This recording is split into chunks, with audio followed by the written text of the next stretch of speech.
Hi, goeiemiddag, baie welkom by Leer Ken God. My naam is Abigail en in vandag se video gaan ons die eerste hoofstuk van Exodus doen.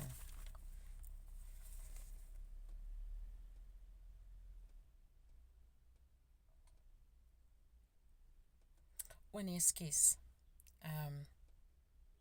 Die tweede hoofstuk van Exodus. Die eerste hoofstuk het ons klaar gedoen. Toe ons agtergekom het hoekom koning Farao al die babatjies doodgemaak het, of al die seentjies doodgemaak het, sodat die nasie van Jakob nie so sterk kan raak nie.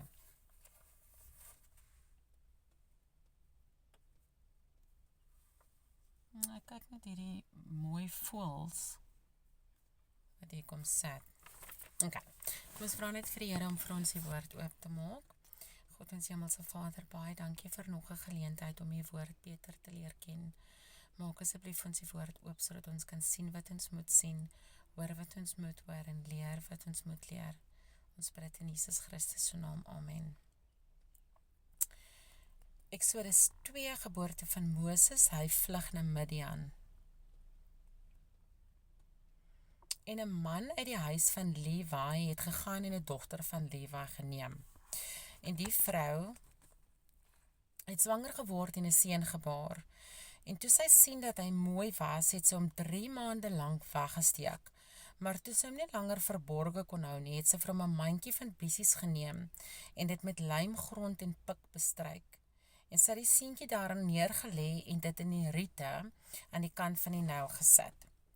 En sy suster het op 'n afstand gaan staan om te wete te kom wat met hom sou gebeur. En Farao se dogter het na die Nyl afgegaan om 'n bad te neem, terwyl haar diensmeisies aan die kant van die Nyl heen en weer geloop het. Toe sien sy die mandjie tussen die riete en stuur haar slaafin en laat dit haal. Nadat sy oopgemaak het, sien sy die kind en kyk, dit was 'n seentjie wat huil. En sy het hom jammer gekry en gesê, dit is een van die kinders van die Hebreëus. Toe sê sy suster aan die dogter van Farao, sal ek vir u 'n pleegmoeder uit die Hebreëse vroue gaan roep, dat sy vir u die seentjie kan soog? En Farao se dogter antwoord haar ja, en die jong meisie het geloop en die seentjie se moeder geroep. Daarop sê Farao se dogter vir haar, neem hierdie seentjie en soog hom vir my en ek sal vir jou loon gee. En die vrou het die seentjie geneem en hom gesoog. En toe die seentjie groot geword het, bring sy hom na Farao se dogter en hy het haar seun geword.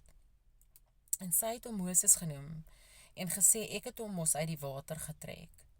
En in die dae toe Moses al groot was, het hy na sy broers uitgegaan en hulle harde arbeid aangesien. En hy het gesien hoe 'n Egiptiese man, 'n Hebreëse man, een uit sy broers slaan. En hy het hierheen en daarin gekyk, en toe hy sien dat daar niemand was nie, het hy die Egiptenaar doodgeslaan en hom in die sand begrawe. Ekskuus, laat ek lag. Die volgende dag het hy weer uitgegaan en daar was 2 Hebreëse manne wat met mekaar veg. Hy vra toe vir die een wat ongelyk gehad het, waarom slaan jy jou naaste? En hy antwoord, wie het jou as owerste en regter oor ons aangestel? Dink jy om my dood te slaan soos jy die Egiptenaar omgebring het? En Moses het gevrees en gesê, waarlik die saak het bekend geword. En toe Farao van die saak hoor, het hy probeer om Moses dood te maak. Maar Moses het van Farao weggevlug en in die land Midian gaan woon. En hy het by 'n put gesit. En die priester van Midian het 7 dogters gehad. Die het gekom om te put en die drinkbakke vol te maak om hulle vader se kleinvee te laat drink.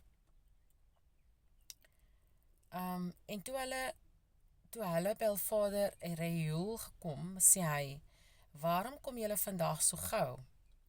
En hulle antwoord, 'n Egiptiese man het ons uit die hand van die veewagters verlos, en hy het ook volop vir ons geput en die vee laat drink. Daarop sê hy vir sy dogters, en waar is hy? Waarom het julle die man dan daar laat staan? Roep hom, dat hy brood kan eet. En Moses het ingewillig om by die man te bly, en hy het aan Moses sy dogter Sipora gegee. En toe sy 'n seun baar het, hy hom Gersom genoem, want hy het gesê, ek het 'n vreemdeling in 'n vreemde land geword. En in daardie lang tyd het die koning van Egipte gesterwe, dit is nou koning Farao, nê? En die kinders van Israel het gesug en geweeklag vanweë die slawerny, en hulle geroep om hulp oor hul slawerny het opgeklim tot God. Dit het opgeklim tot God.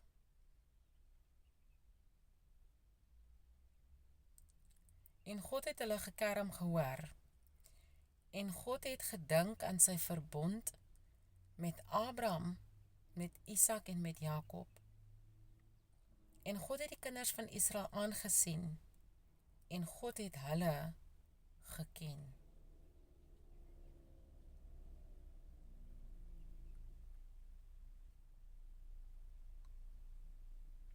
Okay.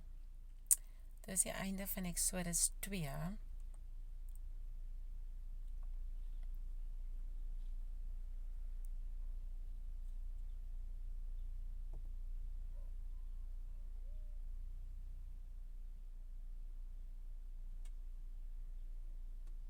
die einde van Genesis 2 of Exodus 2 hoor God die gekerm van die